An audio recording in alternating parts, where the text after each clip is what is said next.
On est bien là sur ce lac. Ah, là c'est l'embellie là. Quand il fait beau comme ça, c'est bien. Là ils tirent beaucoup là-bas pour faire un peu d'électricité là-bas. Ils vident le lac quoi.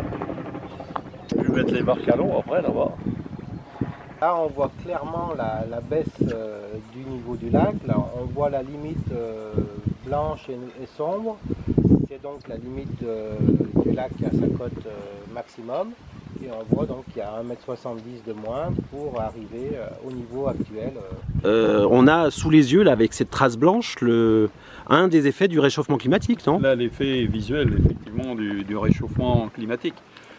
Surtout que c'est un phénomène qui devient un peu récurrent, puisqu'on a eu le même phénomène l'année dernière, on a eu le même phénomène en 2009, on se retrouve avec la même chose en 2003 aussi. Donc ça devient de plus en plus fréquent. C'est pas quelque chose d'anormal, mais c'est surtout la fréquence auquel ces événements climatiques se produisent. Qui peuvent nous ramener 3000 ans en arrière quand même? Ah, si ça continue comme ça, si le climat continue à se modifier, à se réchauffer, on peut peut-être arriver au niveau où il était au néolithique. Oui, il n'y a rien d'impossible. Hein.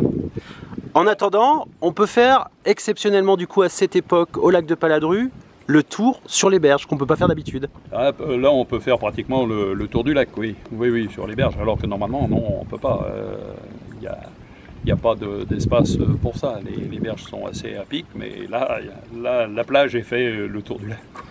Et on va voir réapparaître les villages lacustres des Chevaliers de Longmille. Ah, le village, les vestiges des villages lacustres sont très visibles. Là, ils sont même hors d'eau. C'est même hors d'eau, là. Les pieux sont hors d'eau. Ça posera peut-être des problèmes pour leur conservation, d'ailleurs, le fait qu'ils soient hors d'eau.